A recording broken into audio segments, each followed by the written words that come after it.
Start the recording. So good morning. Thank you guys for being here. I know I kind of went off on a tangent, but I truly believe to do not let your circumstances to determine your outcome. So many things can happen in your life that you have absolutely no control over, just like Disney launching, just like your kids climbing all over you. Like you don't want to control that. You want to embrace it and enjoy it. And that's one thing. The book I was listening, or the podcast this morning, I listened to the one of where he explains that he has a very rare form of cancer that should kill him. If had he waited 3 more days, he would have been dead. And instead of letting it defeat him, he is like, okay, I'm accepting it. I can't change it. What am I going to do? What's the next step? What's the next step? And that's, a lot of the podcasts that I had you guys listen to yesterday, and the day before, was about celebrating those things before they happen, in a sense, and make them happen. And then, get an idea in your head and then take the first step. I remember when I was, it was like 5 years ago, I wanted to open up a Boys and Girls Club, and I was cutting this guy's hair in my garage. He was a neighbor. And yes, I do hairdressing too, but I was sitting there cutting his hair. I'm like, I want to do this. I just wish, I wish this, I wish that. And it was all these excuses why this wasn't going to happen, why this couldn't happen. And it was like all these reasons. And he says, well, why don't you just call somebody that's done it before? And I thought, what? Duh. Like, it was that simple of an answer, but it needed to come at that time in my life. It needed to come right then and there. I know my dreams have not come true of opening a Boys and Girls Club. I worked on it for 3 years, and it didn't all come together, and then we ended up moving up north. But I know I will. But that's just one of those things that, like, you take this dream and you take this thing that you want, and exactly your mindset. Oh, Helen, oh my goodness. I'd love to hear your story. But you take those things and you think, okay, what's the first step I need to take to do that?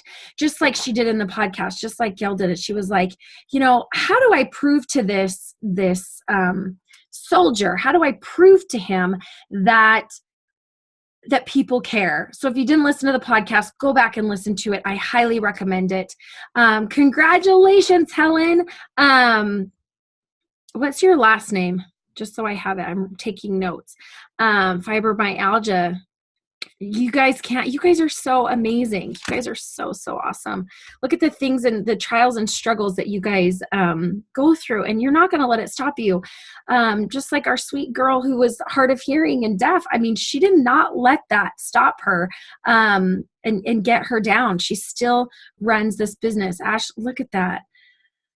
Oh my gosh, right? There's so many more. You guys, there's so many things that can happen. And that's why I feel like Jess, I'm having her on here, and I felt like it was all kind of encompassing. So let me tell you this story about Jess and how I met her in a random way. So as most of you guys know, I was able to jump in a car and go with some other members of PUC and Live It.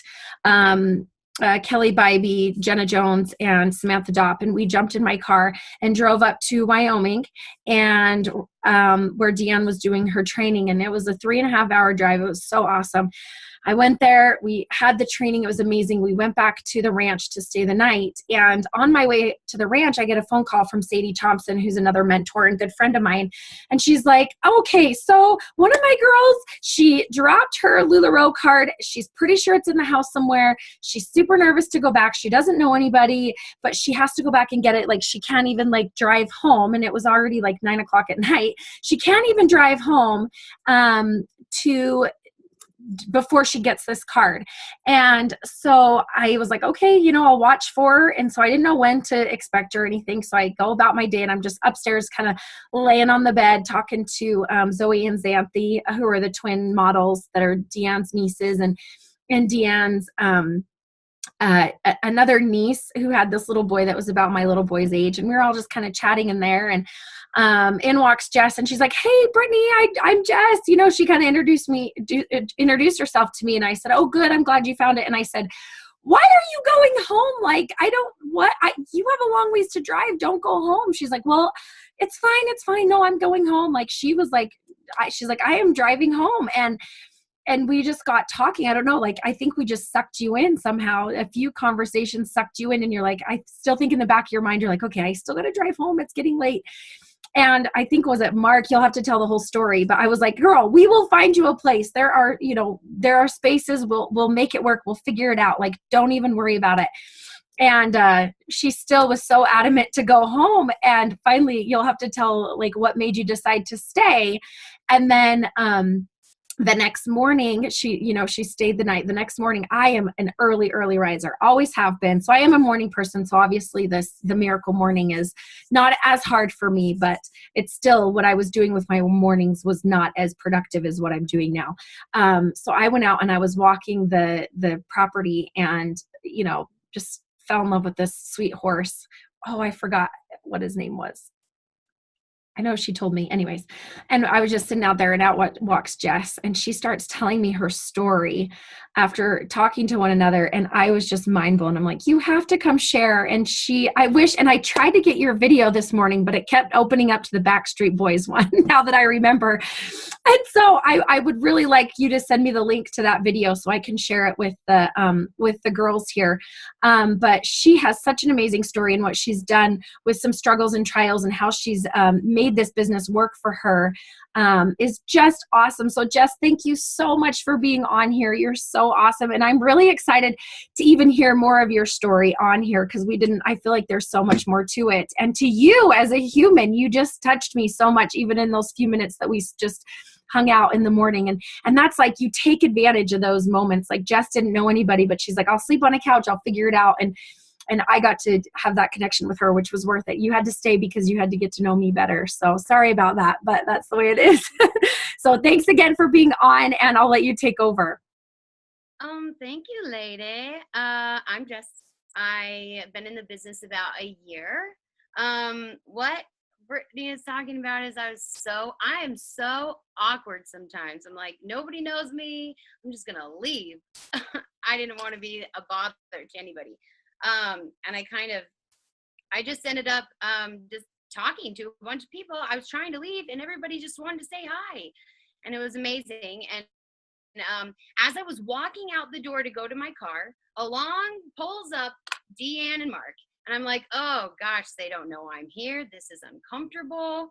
So I was like, whatever. I've wanted to talk to T.E.A.M for a while. I'll just go up to her and I will apologize for, invading her time in her home. And so I went up and I was like, oh, I'm so sorry. I lost my card here. I needed it to get home.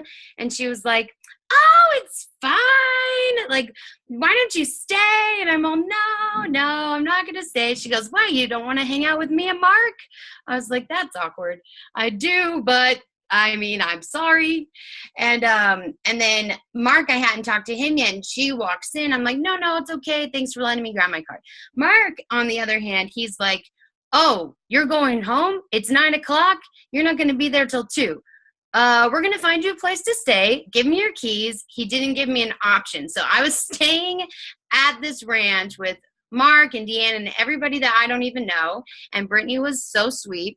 And it was fun. It was fun to just hear people just be normal people that you didn't think were normal. You think they must be crazy because, they're mentors and coaches and owners of amazing companies. And it was really a fun experience. So when I met Brittany, she asked me like why I started LuLaRoe. So I started telling her about it. It was actually probably in January of 2016, I tried my first piece of LuLaRoe. It's actually pretty crazy because I went to Sarah McCarty's house, who was actually at the ranch that night. It's just coming full circle. And she is a friend of a friend. We've had a mutual connection. She did hair with my sister, actually, at Paul Mitchell. And so anyways, I tried on my first LuLaRoe, and after having tons of babies, I'm sure you guys, maybe some of you can relate, I just would go into a fitting room and just cry and cry and cry because these clothes just didn't fit. And I just felt so uncomfortable in my own body. And I got these leggings that were bright sunflowers, and I was like, these are happy. I'll bring them home. My husband said they were ugly. He, by the way, has stolen them and wears them now. It only took a year. So anyways, I was like, you know what? I could do this. I would love to be able to help women not feel scared to get dressed, or like they have to wear black. Oh gosh, I'm wearing black right now. That don't look. So that they had to wear black in order to feel good. So we got our tax return back. And at the time, my family was struggling a lot. I had had 3 pregnancies where I was hospitalized throughout the entire pregnancy. I had 26 fillings that I needed done, 6 crowns I needed. I've had 4 teeth pulled. My teeth were really bad from throwing up for 30 times a day for 9 months for each kid. And I needed to get my teeth fixed. We have medical bills from that. I remember going into the closet and trying to look through every old purse I had to find enough coins to get milk for my kids to drink. Like, we just didn't have much. And we got our tax return. And normally what we would do is pay bills and do things that we immediately needed. And I remember telling my husband, we can pay bills like we always do, or we can use this money to change our life.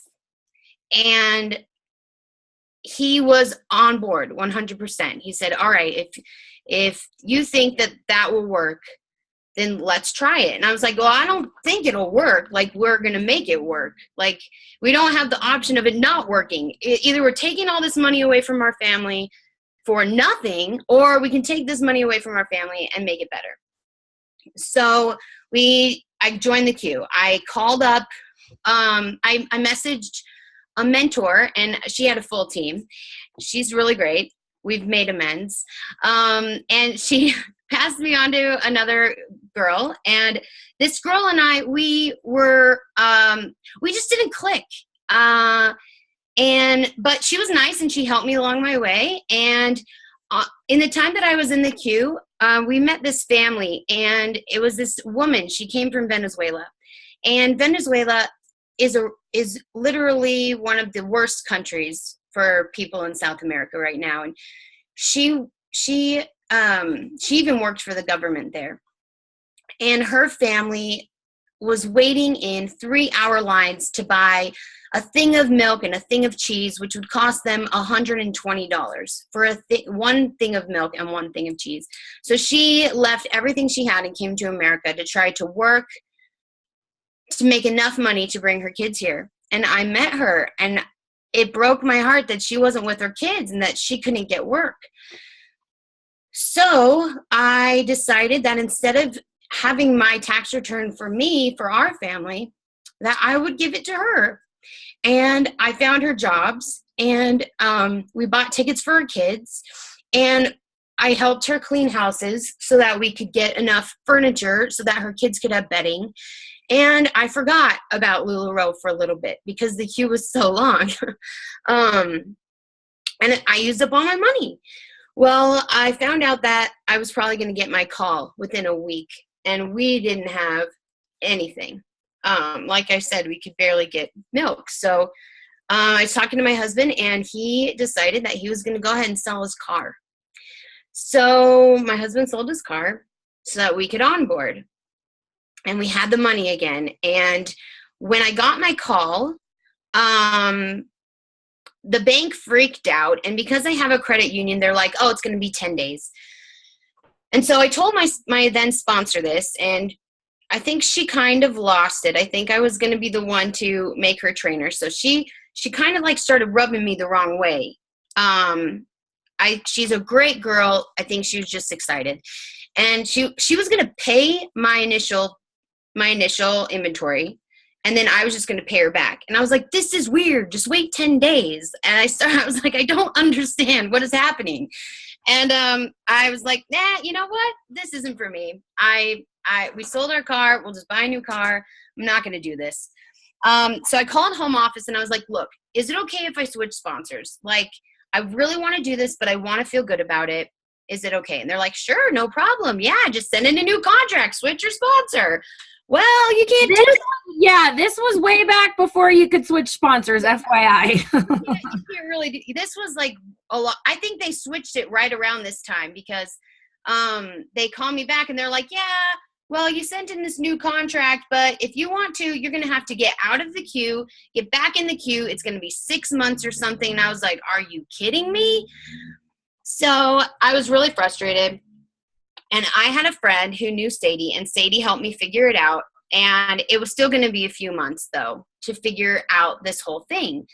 And I look back now and I'm like, man, if I had just sucked it up and like, I'm sure we would have gotten through this. Like, I would be so much farther along if I had just gone with this girl who was probably great, who just freaked me out a little bit. So I switched sponsors, and then we had to wait months again. And anyways, long story short, we didn't have the money again. My family needed money. Like, I can't just take money, hold on to $5,000 of money when my kids need milk, or they need to go to the doctor, or they need shoes. So we got rid of it. And then I found out that I was getting my call in a day.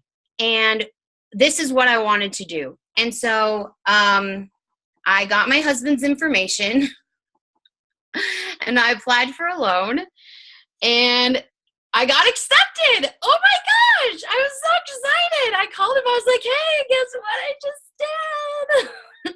You were on board with that, right? And he was like, you know what? Yes, it's fine. Whatever. I'm so glad you got it. And we got onboarded. And I was so excited. I didn't have any clue what I was doing because I wasn't sure if I was going to even join LuLaRoe at that point. I hadn't listened to any of the calls. I didn't know any information. I didn't know how to find out anything. I just stayed away from it because it felt too painful to go on the QB calls and think, well, I'm never going to be able to do this. So to protect myself, I felt like I was staying away. Well, I was in the business. I was working it. I was doing okay. Not great. I was okay. And 6 months in, I went to a training. If you can go to any training ever, go to it. The people in this business who are successful, who want to be successful. My friend actually does events for not LuLaRoe, but all events for all types of direct sales companies. And people who go to events reach a successful level 30% faster than other people. And I didn't believe it until I met everyone at these events, and they're killing it. So I went to this event, and I remember meeting Sadie for the first time. And she didn't know me, but she knew my sponsor, and she knew a couple people on my sponsor's team. And I wasn't sure like where my place was in this business because I really didn't have a team. I had my sponsor and a few of her girls, and nobody knew what they were doing. And I remember Sadie looking at me and saying, "You're going to be a trainer by convention." And this was in November. And I was like, all right, I am. I'm going to be a trainer before my sponsor's a trainer. How does that work? I don't know, but I said it, and I decided to go with it. I got home that day, and I realized if I wanted a support system that I needed to make it for myself. So I called up 10 different girls, and I said, hey, I think LuLaRoe would be something amazing for you and your family. If you want to know about it, let me know. And in a month, I had 3 girls joining the queue. And I had a team for the first time ever. It felt amazing to just have a support system. I didn't care if it was me who had to be in charge of it. I wanted a support system. So I made this team, and my girls are awesome, I'll tell you. Anyways, so after that, I was like, okay, well, we need to jump up our sales. If I'm going to have a team, they need to see that I'm successful. And that was actually part of my why. The reason I started LuLaRoe was because my previous position was I worked for Ralph Lauren, and I was a high-profile stylist with Ralph Lauren. I dressed basically very, very wealthy people. I dressed some celebrities. I ran stores in San Francisco and Santa Monica, and I was the #1 seller on the West Coast, and my stores were the #1 when I was there. And so helping people feel good about their job and like what they're doing was something that I loved.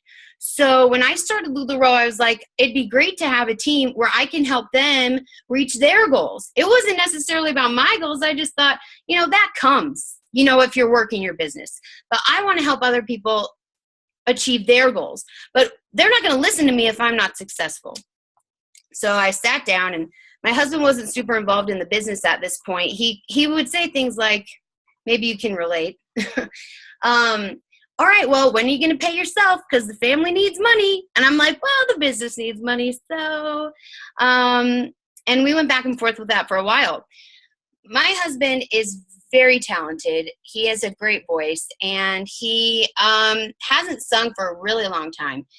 And I was like thinking in my head, what can we do? What can we do that's unique to our family that can boost our business? So I asked my husband if he would write a LuLaRoe parody for me that we could share on the page. And he started, and he had no clue what he was doing because he wasn't part of the business. So I ended up writing most of it, and we posted it on our page, and I was like, oh, this is going to be fun. Maybe we'll get, a few people to join the group, or maybe it'll just be a fun thing. Anyways, within 3 days, we had over 600,000 people who had seen the video, and my group grew. It doubled in 1 day. My group doubled. And at this point, I hadn't been doing much in the business. I'd been selling and doing in-homes every week, and 1 album sale. So 2 sales a week isn't much if you're trying to make tons of money for your family. And so I had not very much inventory. I had about 350 pieces of inventory when this started. And spoiler alert, I still have that much. So yeah, I was really not sure what to do. And I was like, you know what? In my album sales, they know how much inventory I have. In a live sale, nobody knows. They just know I have what I show them. So in order to trick everybody, including myself, I went live. And all of a sudden, our sales started to go up. I stopped taking pictures, stopped wasting my time taking pictures. I would get a box, and we would sell out every time. We started just go live. Nobody knows. If there's clothes that have been sitting for a long time, these are all new people in my group. None of them know how I ran the group before.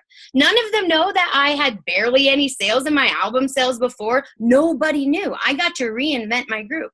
And I reinvented how I felt about my group. And I reinvented what I was going to do from there on out. I started taking pride in my packaging. I started posting more engagement posts. Nobody knew. The people who were active in my group before were like 10 people or something, Even I think we had about 4,000 people in our group when we started, and after the first video, we had 8,000. So of those 4,000, like not very many people were super active. They didn't know. They're not going to out me. They're just going to be excited that we're doing good. So I just decided I was going to turn my group around, and we keep doing these videos, and we keep getting more people, and it's been super, super fun. And I just think about when I started I forgot to tell you, my sponsor quit. My sponsor that I changed, she actually ended up quitting right after the video started. She decided that LuLaRoe wasn't right for her, and she was gone. And I felt super, super lost, and I wasn't sure what to do. But I had this team that I was growing, and I was going to grow it bigger because I was going to make sure that no girl would join this business and not feel like they had somebody on their side. I'm so glad that our story is similar, Gabby. So it was a really long ride, and it was really hard. And currently, I still only have 350 pieces of rotating inventory. If you saw my room, which is right here, I won't show you, because if you don't know what I have, then you can't say.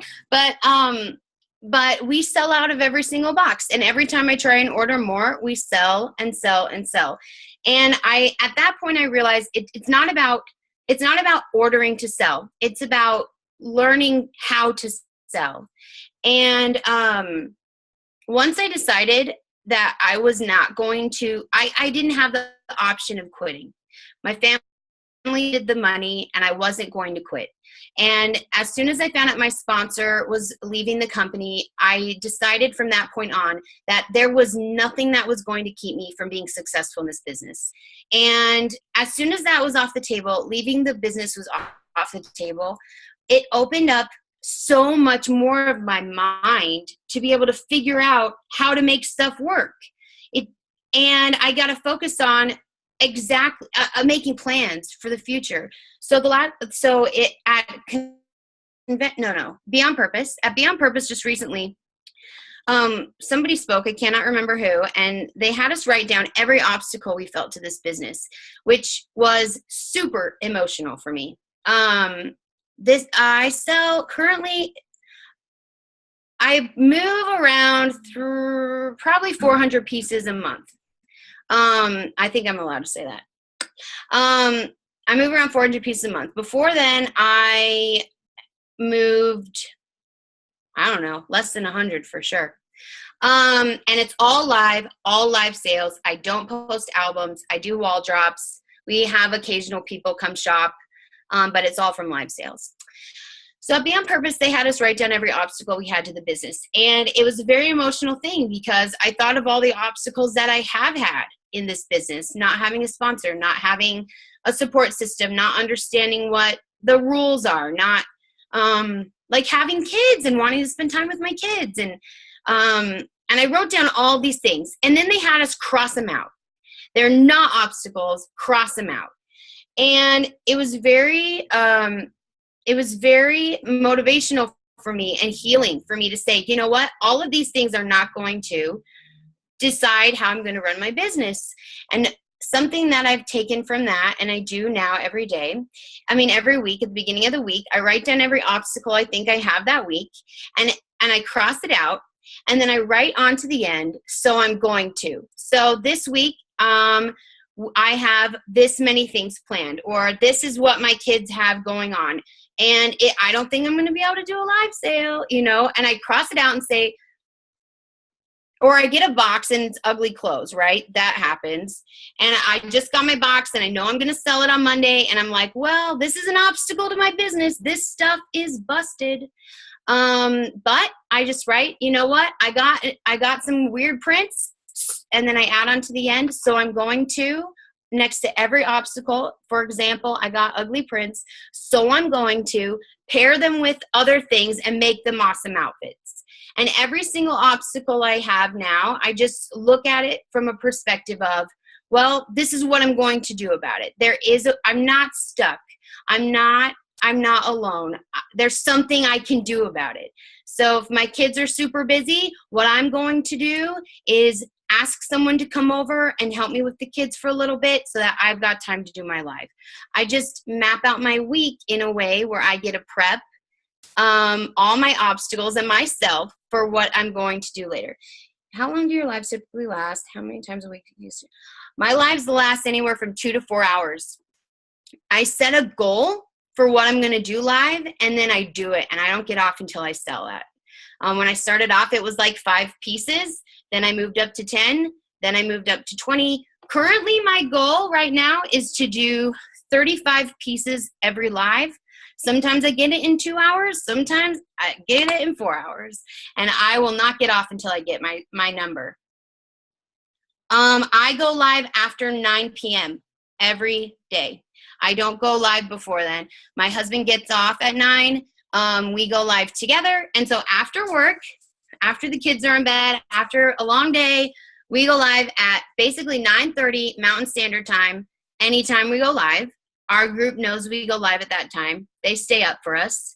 And that's how we do our sales. Sometimes with capsules, I'll go live earlier.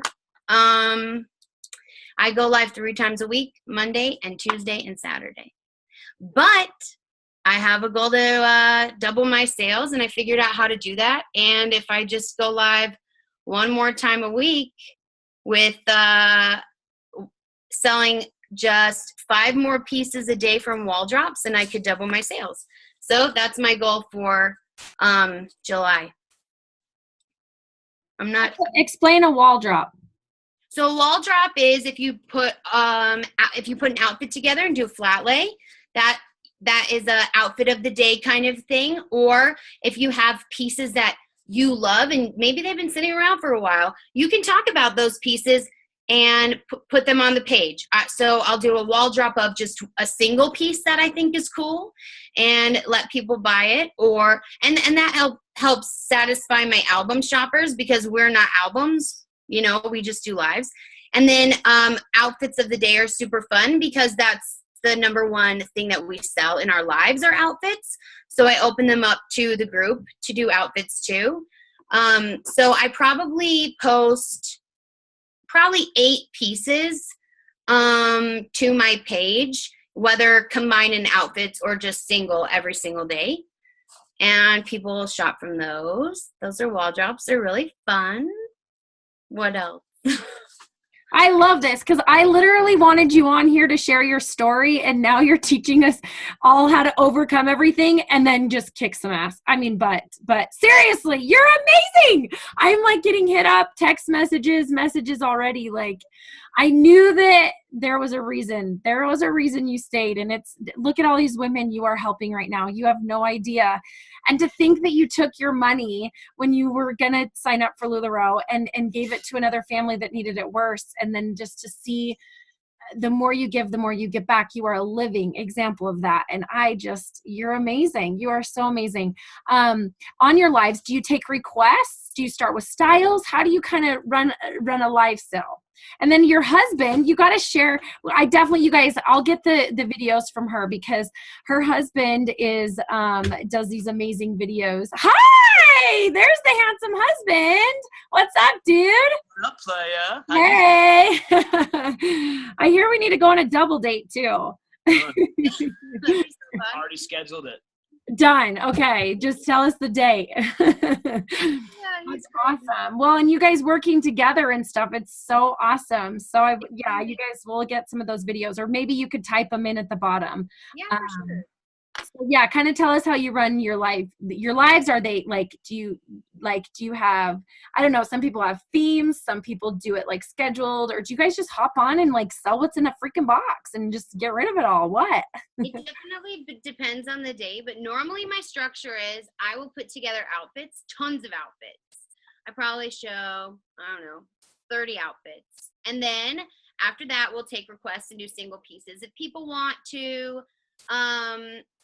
really want to split something, I'll just tell them they have to wait to the end of the live, so that they stay on, because they're probably going to shop in between then, and they do. But I also don't do themes, and I don't do specific styles or pieces. I started off doing that, and my lives were not successful. So now I literally just grab stuff I like, put it on a rack, and I show that. And I'll show different sizes. I never do anything in sequential size order, ever. Don't do it. And I never show more than 1 or 2 pieces in a specific style at a time, so that I'll come back to it and do more later, but they need to stay on and not get off. If they know that I'm showing all Irmas, but they're not looking for an Irma, then they leave the sale. But if they know that I'm only going to be showing a couple Irmas right now in this size because somebody asked, then they have to stay on and ask. So I'm not super accommodating to my shoppers, I guess, because I believe every piece. I tell myself this because if you don't, you could start like not liking pastels or something. I don't know who wouldn't, but I just decide that every piece is amazing, and every piece I'm showing is amazing. It's amazing for somebody. And so I just show anything and everything. And one thing that we do that's super fun in our lives is I have my husband do Name That Tune, and he'll play his guitar and start off a song. And then we instead of doing like tons of giveaways or stuff to keep people entertained, we do Name That Tune, and the first 3 people to get the right artist and the right song go into a drawing for a pair of free leggings at the end. And so we're only giving away like $9 a product or something for one live, and it's really fun for everybody, minus me, because sometimes he just keeps going with the song. And I'm like, come on, like they guessed it already. Like, let's move on. So that's how we do our lives. One thing that we started doing with Disney, which has been crazy, is we do Disney karaoke in between. And at the end of the live, we'll take requests for karaoke songs for Disney music, and they love that. I don't know why anybody would want to listen to me sing, but they do, and they enjoy it, and it's really, really fun. I don't know. Our lives are just crazy. We go with the flow. No expectations, go in with no expectations, but just go in with a goal that you're going to sell the amount that you're going to sell. That's what I tell my girls. And whatever you need to do to get those sales, get those sales. Like, if you need to split the outfit, split the outfit. If somebody's on the fence, offer them free shipping. You know, do something to get them to sell those pieces. You get to work it. You're a retailer. We might be all part of the same company. You have your own business, but like, think like a retailer. If somebody wants something really bad, like, make it work for them. What's your group name? My group name is called iLuLaRoe, like iPhone. So just iLuLaRoe. What? Who doesn't love Disney scene? Yeah, who doesn't? And they were asking a little bit about your inventory, that you said you carry 300 pieces. Do you do certain size and styles? Like, what kind of like that? My inventory is super low, y'all. But my number one shoppers are 3X ladies. So I carry tons of 3X. When I first started, I didn't carry tons of 3X. And now I do. And it's been awesome. I carry very few sizes, very few styles that are super small, but I just replenish what's sold. So when I started off in November with 350 pieces, I sold that, and I just keep replenishing whatever gets sold. And I buy a little bit more 3X probably. I'm the same. My 3X Carly's, my 3X Irma's, my 3X Cassie's, gone from Disney. Same. Yeah, and gone. Yeah. Everybody loves a good 3X. I mean, even smaller girls now are wearing 3X. Sarah McCarty is like a size -0, and she was wearing a 2X Irma with the Cassie. So you got the little girls taking all the big stuff too, wearing it oversized. You got, I do it now. I'm like, oh dang, she can do it. I can wear a 3X. This geometric one's not going anywhere. And then, you wear it, and then they all want it. So that's another thing that I do. I'm not afraid to try on the outfits for people. It's weird. It weirded me out at first, but they asked me to try. No, first it started off, I was wearing something I pulled from inventory, and someone wanted it, and I was like, all right, I mean, I'm wearing it, but you can have it. Tags are not on. I just pulled them off. Here they are. And they're like, well, I want it. And I was like, fine, yours. So then I had to pick something else. So I was like, oh, I'm going to try on this outfit that everybody is dissing because it's amazing. And I tried it on, and then people buy it. So when you see it on somebody, it makes a difference, I think.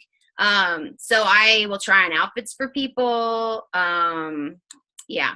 But basically, I have mostly 3X stuff. I carry a good amount of Carly's. An okay amount of leggings. I don't carry a ton of leggings because I don't want leggings to be my number one seller. Leggings are a bonus for me, and I didn't start off with leggings, so it's never been like, well, if I don't have leggings, I don't have a business. I don't feel like that, so I don't carry too many leggings, but tons and tons of Carly's and Joy's and Sarah's, and by tons and tons, I mean tons and tons percentage-wise of my 300. But yeah, I don't carry very many sizes and very many pieces in each size, maybe 5 to 10 in each. I know. I use leggings as like a business card now. It's like, here's my name, here's a pair of leggings, let's get you hooked, and then let's talk. Join my group. I say no consultants because I don't want drama. So if you're not going to cause drama, come on in. If you're going to be crazy. Go look at your request night right now. You're going to have to tell me. I bet it's awesome. But also don't hurt my algorithm. Sometimes come in and like it. You know what I mean? Like a post here and there. That's why I don't have consultants, because normally consultants come in and they don't participate in anything, and it hurts the Facebook algorithm. So just tell your consultant friends to like stuff every now and then. You know what I mean? I love that.